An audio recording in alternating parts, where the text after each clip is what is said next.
Get ready to taco about the most epic taco casserole. It's quick, easy, and perfect for a weeknight meal. To a hot pan, drizzle some olive oil or oil of your choice.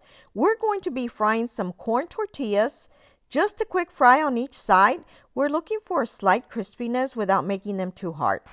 I'm using 8 tortillas in total. Once they're all done, set them aside for later.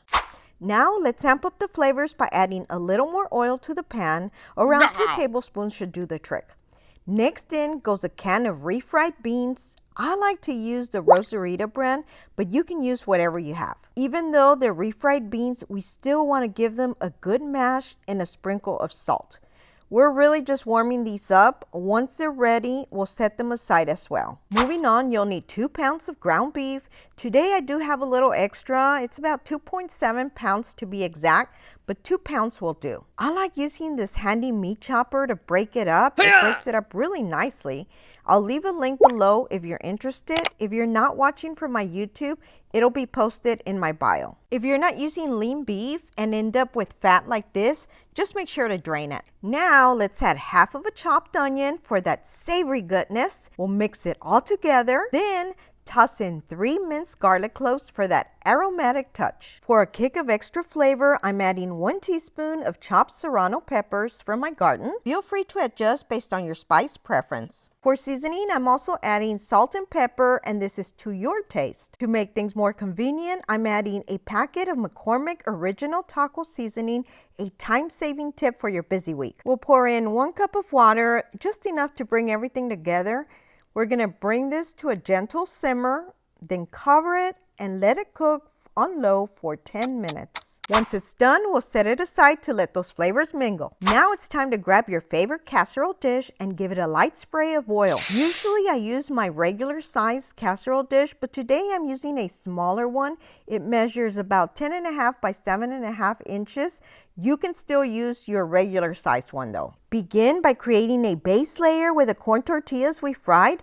I'm using 4 at the bottom for a sturdy foundation. Next up, it's time to add our warmed refried beans.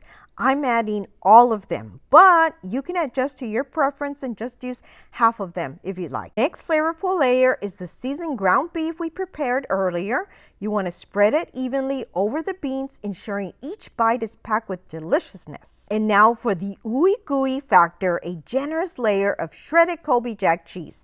For the best melt, I recommend shredding your own cheese, but in a pinch, a bag of shredded cheese works perfectly for the bottom layer. Another layer of corn tortillas follows, creating a delicious contrast in texture. I'm using the last 4 corn tortillas.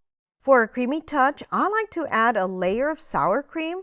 If sour cream isn't your thing, you can feel free to substitute it with more beans, the other half of beans, or just keep it separate for those who prefer it on the side. Again, add another layer of the savory seasoned ground beef, ensuring every bite is packed with deliciousness. And now for the ultimate cheesy goodness, generously sprinkle on shredded cheese. Remember, shredding your own cheese beats the bag every time for that perfect melt. Now bake at 350 degrees Fahrenheit or 177 degrees Celsius for about 10 to 15 minutes or until the cheese is melted. Once done, we'll take it to the next level with some delicious toppings. Start by adding a refreshing layer of shredded lettuce, followed by some vibrant chopped tomatoes and some drained and sliced black olives. If the olives aren't your thing, feel free to skip them. Now sprinkle some fresh chopped cilantro for that burst of flavor. To add a creamy finish, you can drizzle some Mexican crema over the top. This table cream adds a delightful richness, slightly runnier than sour cream.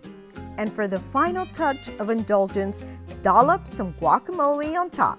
If you'd like, you can also add some pickled jalapenos, and I like to give it another sprinkle of salt and pepper. Now take a look at this mouth-watering, quick and easy meal ready to be enjoyed. If you'd like to help me out, you can like, share, and comment below.